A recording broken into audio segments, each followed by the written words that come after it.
खबर आ रही है कि आजकल में ही डोनाल्ड ट्रंप यानी अमेरिका ईरान पर अब हमला करवा सकता है, वो भी लिमिटेड, ताकि ईरान प्रेशर में आए और ईरान अमेरिका की तमाम शर्तों को मान ले।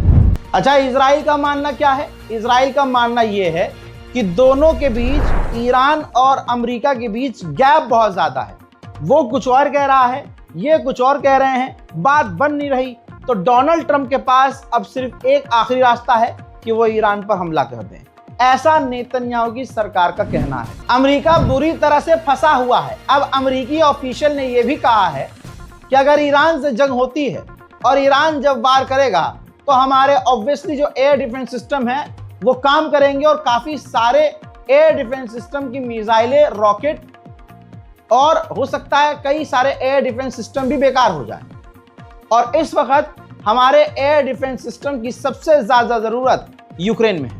तो अगर ईरान से जंग होती है तो अमेरिका का ध्यान ईरान पर जाएगा और यूक्रेन को रशिया अच्छे से पटक पटक कर पीटेगा। ऐसा नहीं है कि पूरा अमेरिका ट्रंप के साथ है। भाई, अमेरिका के सेनेटर, ऐसे बहुत सारे नेता हैं जो खुले में डोनाल्ड ट्रंप का विरोध कर रहे हैं। जैसे ये देखिए भाई, सेनेटर क्रिस वैन ने लिखा है कि क्या हम इराक भूल गए हैं कि इराक में क्या हुआ? 8000 अमेरिकी सैनिक मारे गए, हजारों की तादाद में इराक के सिविलियंस मारे गए, ट्रिलियन ऑफ डॉलर स्पेंड किए थे हमने, पैसा अंधा लगाया था। और आज कोई भी एक्सप्लेन नहीं कर सकता कि ईरान के साथ अगर अमेरिका लड़ता है तो अमेरिका का क्या फायदा है? कोई फायदा नहीं है। बात वही है बिल्कुल जो ईरान के सुप्रीम लीडर ने कही थी कि ये जो जंग है, इस जंग में अमेरिका को जबरदस्ती इजराइल उतार रहा है। That's it.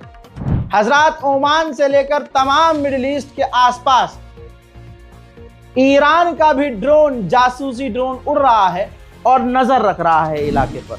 आपको सुन सुनकर अब बोरियत हो रही होगी कि अमेरिका तैनात कर रहा है, अमेरिका का एयरक्राफ्ट करियर यहां पहुंच चुका है, अमेरिका ने बैलिस्टिक मिसाइल तैनात कर दी हैं, अमेरिका ने रॉकेट तैनात कर दिए हैं, एयर डिफेंस सिस्टम तैनात कर दिए हैं, F-22, F-16, F-35 ये तैनात कर दिए हैं, टैंकर तैनात कर दिए हैं, युद्धपोत तैनात कर दिए हैं और हजारों लाखों की तादाद में अमेरिका की फौज, यानी अब तक की सबसे बड़ी फौज अमेरिका ने ईरान के खिलाफ तैनात कर दी है।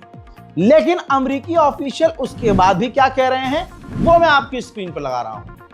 अमेरिकी ऑफिशियल्स कह रहे हैं इन तमाम चीजों के बाद कि ये जितनी भी हमने तैयारी की है और तैनाती की है, इस तैयारी और तैनाती के बावजूद हमारी फौज सिर्फ ईरान से 7 दिन तक लड़ सकती है, सिर्फ 7 दिन तक। और उसके बाद क्या होगा किसी को नहीं पता। दोस्तों, रिकॉर्ड करते करते, शूट करते करते एक ताजा अपडेट आया है।